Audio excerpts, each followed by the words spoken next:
Pataas news కు స్వాగతం. చలో మరి అల్లి పటాస్ న్యూస్ షేర్ చేసుకుందాం. హెడ్లైన్స్ అయితే ఒకసారి చూద్దాం. పారి కార్ పార్టీ వాళ్ళు కూడా టిక్కులు పెట్టాలన్నట. సర్వే కిరికిరి జోరుగా నడుస్తున్నది పార్టీల నడుమ. మాజీ ఎమ్మెల్యేలను అరెస్ట్ చేసిర్రు. మస్తు ఉడుకుడుకునే లీడర్ల ముచ్చట్లు. అప్పులు చేసి ఐపీ పెట్టిర్రట. లబోదిబోమంటుర్రు పైసలు ఇచ్చినోళ్ళు.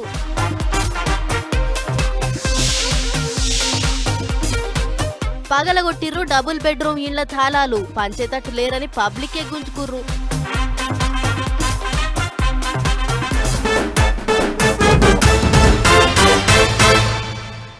రాష్ట్రం అంతా సర్వే చేసినాం, ఇక చూడుర్రి లెక్కలు అని అసెంబ్లీ మీటింగ్ పెట్టి మరీ చెప్పిర్రు సర్కారోళ్ళు. కానీ అంతమందే ఉన్నారా, గింతమందే ఉన్నారా, లెక్కలన్నీ మార్చేసిర్రు అని సర్కారోళ్ళ మీద ఎగస్ పార్టీ వాళ్ళంతా ఎగబడ్డారు. నెరి బీసీల లెక్క తక్కువ ఉన్నట్టు మాట్లాడిర్రు. అందుకే మళ్ళా సర్వే చేయడానికి తయారైనరు సర్కారోళ్ళు. ఇక చూడుర్రి గా ముచ్చట్లు ఎట్లున్నాయో. దేశంలోనే ఎక్కలేని సర్వే మేమే చేసినాం, ఇంతకంటే గొప్ప సర్వే లేదని సర్కారోళ్ళు అసెంబ్లీ సాక్షిగా చెప్పిండ్రు. మీటింగ్ పెట్టి బరాబర్ లెక్కలు గివే అని బల్లగుద్ది చెప్పిండ్రు. కానీ సర్కారోళ్ళు ఎంత చెప్పినా ఎగస్ పార్టీ వాళ్ళు మాత్రం అందులో ఏమో తిరకాసున్నది, లెక్క తప్పింది అన్నట్టు ముచ్చట్లు చెప్తున్నారు. కారు పార్టీ వాళ్ళు అయితే బీసీలకు అన్యాయం చేస్తాన్రు అన్నట్టు మాట్లాడుతున్నారు. అందుకే కావచ్చు ఇక మళ్ళోసారి సర్వే చేస్తే అయ్యేపాయే అన్నట్టు తయారైనరు. మళ్ళా సర్వే అంటే మొత్తం చేస్తారా అని పర్సన్ కాకుర్రి. మొన్న సర్వే చేసినప్పుడు ఎవరైతే టిక్కులు పెట్టలేదో వాళ్ళను సర్వే చేస్తారట. గదే సర్వేలో ముచ్చట్లు చెప్పని పబ్లిక్ 3% ఎక్కువనే ఉన్నారు అన్నట్టు చెప్పిండ్రు కదా. అగో వాళ్ళంతా ఇప్పుడు టిక్కులు పెట్టించుకోవచ్చు అన్నట్టు. అట్లనే కారు పార్టీ వాళ్ళు, మాజీ మంత్రులు సర్వేలో వచ్చేదంతా పోయేదంతా ఏం చెప్పలేదని సీఎం సారి అసెంబ్లీలో నిలబడి గట్టిగా నిలదీసిండు. అగో వాళ్ళు కూడా ఈసారి సర్వేల లెక్కలు చెప్పాలి అన్నట్టు మాట్లాడుతున్నారు చేయి పార్టీ లీడర్లు. 3.1% కొంతమంది తమ సమాచారాన్ని ఇవ్వలేదనే ఆవేదన వ్యక్తం చేసిన సందర్భంగా వారికి కూడా అవకాశం ఇవ్వాలని రేపు ఫిబ్రవరి 16 నుంచి 28వ తేదీ వరకు కొంతమంది నిన్న టీఆర్ఎస్ పార్లమెంటు సభ్యుడు రాజ్యసభ రవిచంద్ర అంటా ఉన్నాడు, మా డిమాండ్ మేరకు రీసర్వే జరుగుతుంది. ఇది రీసర్వే కాదు, ఇది ఎవరైతే పేర్లు నమోదు చేసుకోలేదో వాళ్ళు నమోదు చేసుకోవడానికి మరొక అవకాశాన్ని 10 రోజుల పాటు ఇచ్చే కార్యక్రమం 12 రోజుల పాటు ఇది కాదన్నట్టు. సర్వేలో ఎవళ్ళైతే వాళ్ళ సమాచారం చెప్తారో వాళ్ళే మాట్లాడాలి, లేకపోతే సర్వే గురించి మాట్లాడొద్దు అన్నట్టు కోపానికి వచ్చిండు మంత్రి సారు. అంతేకాదు బీసీలకు న్యాయం చేయాలనే మళ్ళోసారి సర్వే కార్యం ముంగటేసుకున్నట్టు చెప్తున్నారు. సర్వే అంతా కథమైనాకనే సర్పంచ్ ఎలక్షన్లు పెడతారట. ఇక ఇప్పటికే ఓసారి సర్వే చేయనికే 125 కోట్లు ఖర్చు అయినాయి అన్నారు. మరి ఇక ఈసారి తోడెమ్మంది అంటున్నారు కాబట్టి మళ్ళీ ఎన్ని ఖర్చు అవుతాయో అనుకుంటారు అందరూ. మరి ఇక గింత తిప్పల పడి ఒకసారి కాకపోతే ఇంకోసారి అన్నట్టు సర్వేలు చేస్తాండ్రు. ఏ పార్టీ అక్కడికి వస్తుందో ఏమో చూడాలి అనుకుంటారు ఇంతమంది పబ్లిక్.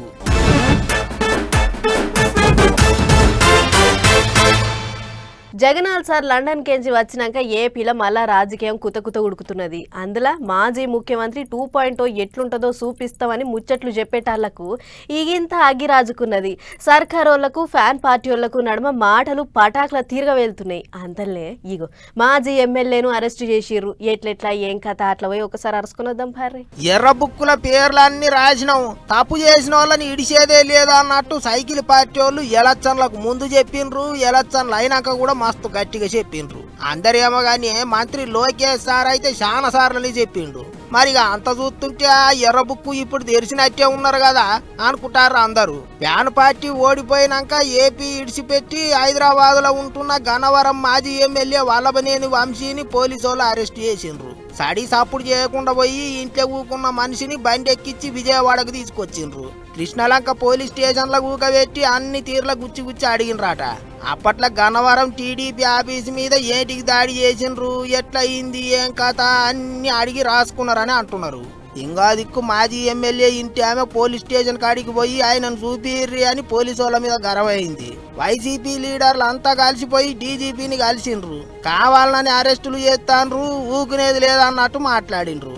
హైదరాబాద్ లో వారిని అరెస్ట్ చేసినట్టుగా మీడియా ద్వారా మాకు సమాచారం అందింది. ఆ తరువాత వారు అసలు ఎందుకు అరెస్ట్ చేశారో మాకు అర్థం కాలేదు. కారణం ఏంటంటే ఆయన ఒక కేసులోనూ 2 కేసుల్లోనూ ముద్దాయిగా ఉన్నారు. ముఖ్యంగా గన్నవరం తెలుగుదేశం పార్టీ ఆఫీసు మీద దాడి జరిగిన కేసులో వారు ముద్దాయిగా ఉండటం, దాని మీద ఆయన కోర్టుకు వెళ్లడం, ఆయనకి యాంటిసిపేటరీ బెయిల్ ప్రొటెక్షన్ ఇవ్వటం కూడా జరిగింది. కాబట్టి ఆయన అరెస్ట్ చేసేటటువంటి అవకాశం లేదనే అభిప్రాయం మాకుంది. కానీ ఉదయాన్నే అరెస్ట్ చేశారనే వార్త తెలియగానే ఎందుకు అరెస్ట్ చేశారో అర్థం కాక ఆశ్చర్యపోయాం, దిగ్భ్రాంతి చెందాం. ఇంకో దిక్కు చట్టం ఎవ్వళ్ళకు చుట్టం కాదు, తప్పు చేసిన వాళ్ళకు శిక్ష పడొద్దా అన్నట్టు మాట్లాడుతున్నారు సైకిల్ పార్టీ లీడర్లు. అంతేకాదు పాత సర్కారు వాళ్ళ టైంలో ఎవళ్ళైతే తప్పులు చేసినరో వాళ్ళందరినీ పోత అరెస్టులు చేసుడే అన్నట్టు మాట్లాడుతుండ్రు. మరి ఏం చేస్తారు ఏమో గానీ ఏపీలో మస్తు ఉడుకుడుకు నడుస్తుంది ఇప్పుడు రాజకీయం.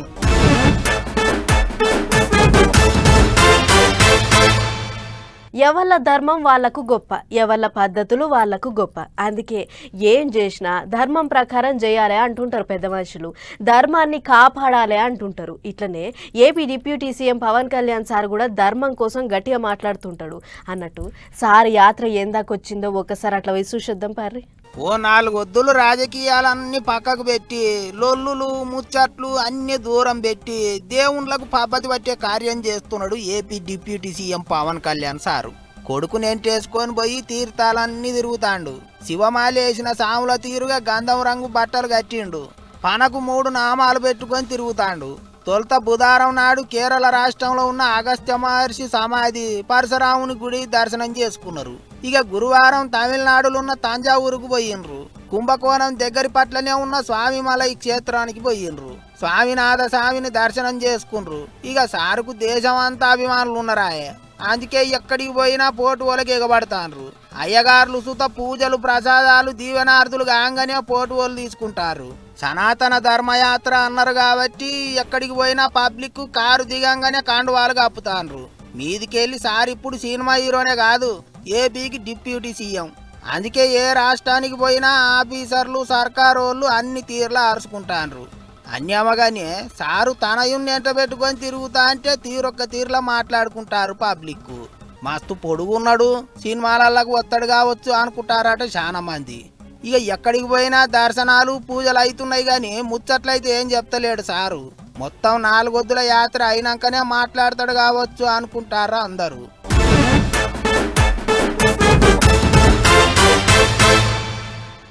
ఒక ఆయన అంటాడు, పరిస్థితి బాలేక జైలుకు పోవద్దు, ఒంట్లో పానం మంచిగా లేక దాకానకు పోవద్దు అని. దాకాన ముచ్చట అట్లా పెట్టుర్రి కానీ జైలుకి అయితే పోవద్దబ్బా. మాట్లాడేటోళ్ళు ఉండరు, మందులు ఇచ్చేటోళ్ళు ఉండరు, 4 గోడల నడమనే మరిగిపోవాల్సింది. ఒక్కసారి జైల్లో పడ్డారంటే మళ్ళా కోర్టుకించి ఆర్డర్ ఇచ్చేటి దాకా ఈడవరు జైలు సార్లు. ఒక్కసారి కోర్టు చెప్పిందంటే మెసలకుండా వదిలిపెడుతుంటారు. కానీ ఈ గీడ మాత్రం కోర్టు చెప్పినా ఈడుస్తలేరు. మరి ఏం చేస్తే ఈడుస్తారు అని అంటే, నవ్యాంధ్రప్రదేశ్ ని చేస్తామని గవర్నమెంట్ వాళ్ళు చెప్తుంటే నాశనం చేసేందుకు చూస్తున్నారట ఏపీ పోలీసు వాళ్ళు. మేము అందరినేమో అంటలేము గాని కొందరైతే అటనే ఉన్నారు. మరి బల్ల కింద చేయి పెట్టండి పనే కావట్లేదు అన్నట్టే ఉందట అక్కడి పోలీసు వాళ్ళ పనితనం. కేసులై జైలుకు పోయి శిక్ష అయిపో చేసుకుని బయటికి పోవాలన్నా ఆపసోపాలు పడాల్సి వస్తుందట. లంచం ఇవ్వకుంటే బయటకు వచ్చేదే లేదట. శ్రీ సత్యసాయి జిల్లా పెనుగొండలున్న సబ్ జైల్లో కొలువులు చేసేటి పోలీసు వాళ్ళే అందుకు నిదర్శనం. కోర్టు బెయిల్ ఇచ్చినా జైలర్లు బయటికి పంపించాలి అక్కడ. ఎందుకంటే వాళ్ళకు లంచం కావాలి. మరి అడిగినంత లంచం చేతిలో పెడితే రాజు లెక్కన బయటికి పోవచ్చు గల్లెగిలేసుకొని. 2 నెలల కింద పెనుగొండ సబ్ జైలుకు పోయిన 4గురికి కోర్టుకేంచి బెయిల్ వచ్చిందట. అయినాక కూడా బయటికి పోవాలంటే లంచం ఇవ్వాల్సిందేనని హుకుం జారీ చేసిరట జైలు పోలీసు వాళ్ళు. అది కూడా ఎట్ట అంటే పైసలు గిట్టనేమో అనుకునేరు కాదు, వస్తు రూపంలో ఇవ్వాలి. కూసునేటి కుర్చీ కొనిస్తేనే ఇండ్లకేంచి బయటికి పంపిస్తామని హుకుం జారీ చేసిరట. వీల్ చైర్ కొనుక్కొచ్చి ఇస్తేనే విడుదల చేస్తామనేటాళ్ళకు ఇక చేసేదేం లేక గిట్లా బయటికి పోయి 8,000 ఖర్చు పెట్టి కుర్చీని కొనుక్కొచ్చి ఇచ్చారు. ఇక ఇప్పుడు ఈ కుర్చీని నెత్తిన పెట్టుకొని వస్తుంటే చూసిన వాళ్ళు వీడియో తీసి సోషల్ మీడియాలో పెట్టేటాళ్లకు ఆ వీడియో పొట్టు తిరుగుతుంది. అందుకనే అంటారు కదా, దేవుడు వరం ఇచ్చిన పూజారి కరుణించడానికి ఇదే కావచ్చు పో. అయినా మీకేమన్నా జైల్లో సవలతులు తక్కువ ఉంటే మీ పై ఆఫీసర్లను అడగాలి, లేకుంటే గవర్నమెంట్ వాళ్ళకి అర్జీలు పెట్టుకోవాలి. అంతేగాని గిట్ట జైల్లో పడ్డ ఖైదీలను పీడిస్తే ఎట్లా సార్లు అనుకుంటా ఈ కామెంట్లు పెడుతున్నారు నెట్ అన్నలు. అంతే కదా మరి.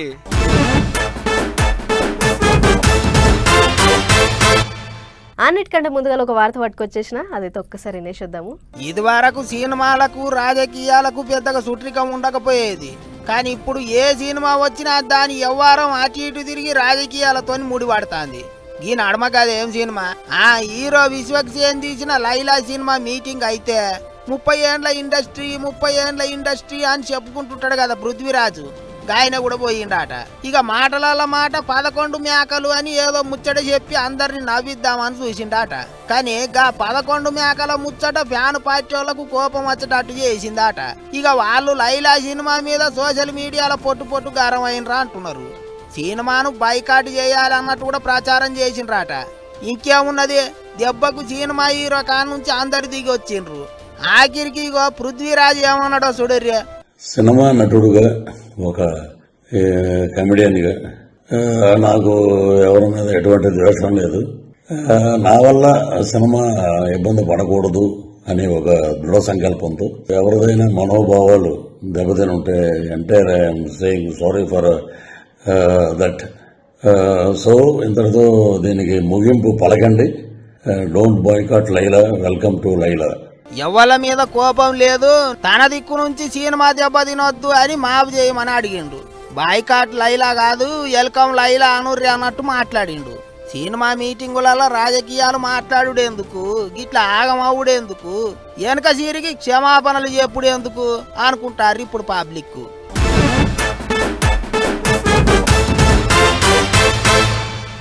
ఆయనోనికి అప్పులు ఇవ్వద్దు, అటెంక తిప్పల పడొద్దు అంటుంటారు వెనకటి పెద్దోళ్ళు. అవు ఎంత దగ్గరోడైనా అప్పులు ఇచ్చిన కాడే దూరం అవుతుంది.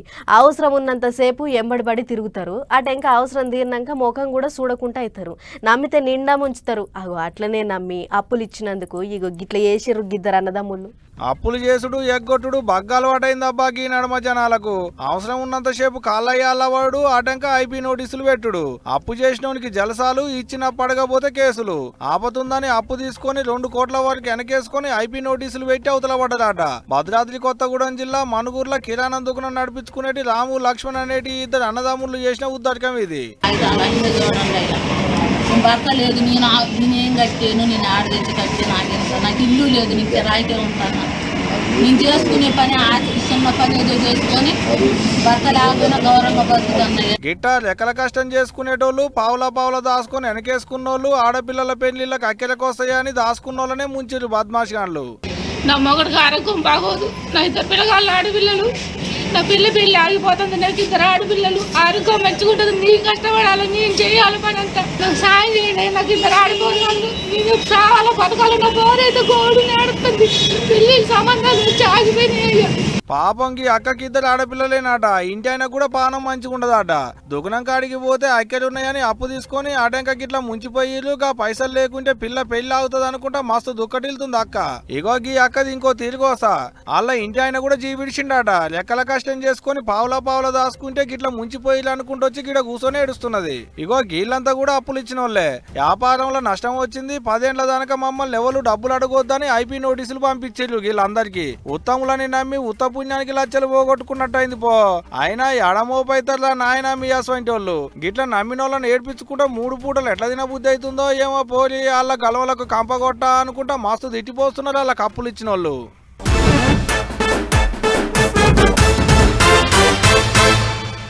నియతిగా ఏదైనా పని చేసుకొని బతికితే జీతం నెలాకన్నాడు పడుతుంది. పడ్డగా జీతం కూడా ఇప్పుడున్న ఖర్చులకు రాయలకు ఏ మూలకు సాల్తలేదు. అందుకే దొంగతనాలకు మరిగిన కొందరు బద్మాషిగాళ్ళు యాళ్ళ పాళ్ళ లేకుండా దొంగతనాలు చేసుకుంటా ఊర్లనే ఊడ్చుకపోతుర్రు.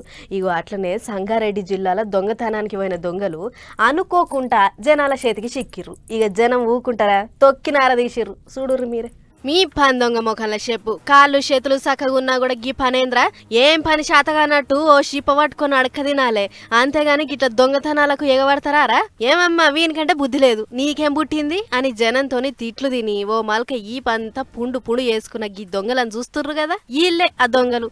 సంగారెడ్డి జిల్లా ఆందోళన నియోజకవర్గంలో షెట్టిడిచిన భూతం వలె ఏడ పడితే ఆడ దొంగతనాలు చేసుకుంటా అందిన కాడికి సంచులేసుకొని అవతల పడుతుర్రట. అట్లనే పుల్కల్ మండలం పెద్దారెడ్డిపేటలో దొంగతనం చేస్తుంటే ఊరోళ్ళు పట్టుకొని రెక్కలిర్చి కొట్టేసి బొక్కలు చూర చేసిర్రు. ఆందోళన మండలం నేరేడిగుంట క్లాస్ రోడ్ల సిలిండర్ ఎత్తుకపోతున్న గీ అడమేనోని పట్టుకొని అదే సిలిండర్ కు కట్టేసి పలికిచ్చి దాన్నిర్రు. చూసిర్రా?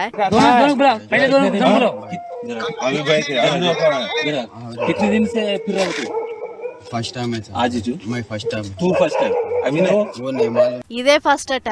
అంతేలే, ఫస్ట్ కాబట్టి ఈగ మాటలు తెలియక దొరికిపోయిండు, పొరక తన్నుల పడ్డాడు.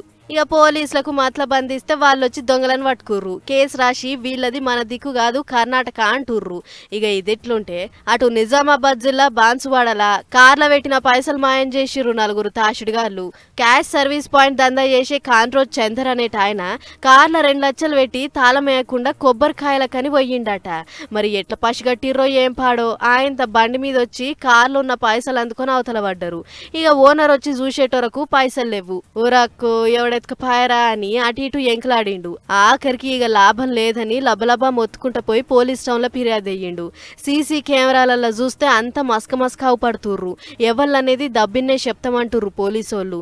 అయితే బాన్సువాడ పట్టణంలో చాలా దిక్కుల సీసీ కెమెరాలు నామకే వస్తే ఉన్నాయి. అవి సరిగ్గా పనిచేస్తలేవు అని అంటుర్రు అక్కడి పబ్లిక్. ఇగిన్ని చిట్కు పుట్టుకు ముచ్చట్లున్నాయి. అవి కూడా ఒక్కసారి చూసేర్రి. కర్ణాటక రాష్ట్రం గడక్ జిల్లాల హవాలా పైకం శీతం పట్టుబడ్డది. గడక్ పోలీసోళ్లు ఒకటేసారి 13 దిక్కుల చెకింగ్లు చేస్తే బెటగిరి టౌన్ లో 4,90,00,000 నగదు, అందాజా కిలో బంగారం, ఇంకా కోట్లు విలువ చేసే భూముల కాయిదాలు, రకరకాలుగా మందు సీసాలు బొచ్చడు పట్టుబడ్డాయి. ఇక ఇదే ముచ్చట మీద గడక్ ఎస్పీ మాట్లాడుకుంటా అశోక్ గానాచారి అనేటాయన ఎల్లప్ప మిస్కిన్ అనేటాయన మీద హవాలా మనీ కేసేసిండు. దీంతోని మేం అలర్ట్ అయ్యి చెకింగ్లు చేస్తే గింత పైకం బంగారం పట్టుబడ్డది అన్నట్లు చెప్పుకొచ్చిండు.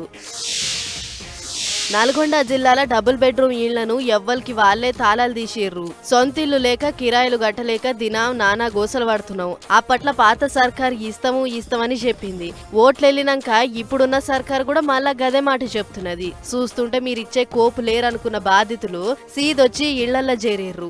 సామానంతా తెచ్చుకొని ఉంటే గింటే మేము ఈయనే ఉంటాం, కాదు కూడదని మమ్మల్ని ఇండించెల్లి ఎల్లగొడితే మా పీనిగలే లేవాలే, దేనికైనా సిద్ధమే, జర్ర సర్కారే దయుంచి మా ఇండ్ల పట్టాలు మాకిస్తే సంబరపడతామని అంటుర్రు బాధితులు. చూడాలి మరిగా సర్కారు ఏం చేస్తుందో. ఈ భద్రాద్రి కొత్తగూడెం జిల్లాల పొల్లగాళ్లతో పాటు ఎలుకలు కూడా బడికొస్తున్నాయా ఎట్లా? చంద్రగొండ కస్తూర్బా హాస్టల్లో రాత్రి పొల్లగాళ్లు పండుకున్న చూసి ఎలుకలు వచ్చి కాళ్ళు పీక తింటున్నాయట. అట్లా 2 చెల్లెళ్లకు కాలి వేల నడమ కోసుకుపోయినట్లు అయినాయి. దీంతోనే అయ్యవ్వలు గయ్యమంటుర్రు. ఒకవేళ మీతోనైతే ఎలుకలనన్నా ఎలగొట్టుర్రి, లేకుంటే వాటికి కూడా సపరేట్ తిండి పెట్టి ఓ అర్రలుంచుర్రి. అంతేగాని బడికి తోలిన పాపానికి మా పొల్లగాళ్లను గరిపియకుర్రి సారో, మీకు పుణ్యం ఉంటదని ఒక తీరుగా అడుగుతుర్రు. మరి అధికారులు గీ ఎలుకలను హాస్టల్లో ఉంచుకుంటారో లేకుంటే పొలగాళ్లే ముఖ్యం అనుకొని ఎల్లగొడతారో వాళ్ళ ఇష్టం. ఇక నల్గొండ కలెక్టర్ ఇలా త్రిపాఠి మేడం 10వ తరగతి చదువుతున్న సర్కార్ బడి పొల్లగాళ్లకు బంపర్ ఆఫర్ ఇచ్చింది. కనకల్ కస్తూర్బా బళ్లకు పోయిన మేడము మొదలు పొల్లగాళ్లతోని సెల్ఫీలు దిగింది. ఆ టెంక మాట్లాడుకుంటా 10వ తరగతిలో ఎవరైతే 10కి 10 జీపీఏ సాధిస్తారో వాళ్ళను విమానం ఎక్కించి తిప్పుకొస్తా, చెన్నై, బెంగళూరు అసొంటి పట్టణాలు చూపిస్తా అని చెప్పుడుతోని చెల్లెళ్ళంతా సరే మేడం అని తలకాయ ఊపిర్రు. ఈ కాడ నుంచి ఎటువడి 10కి 10 జీపీఏ కొట్టాలే, మేడంతోని విమానంలో పోయి రావాలే అన్నట్లు గుసగుస పెట్టుకుంటుర్రు. ఏదేమైనా కలెక్టర్ మేడం చేసిన ఇకమత్ అయితే బాగుంది. ఆల్ ది బెస్ట్ రా చెల్లెళ్ళు.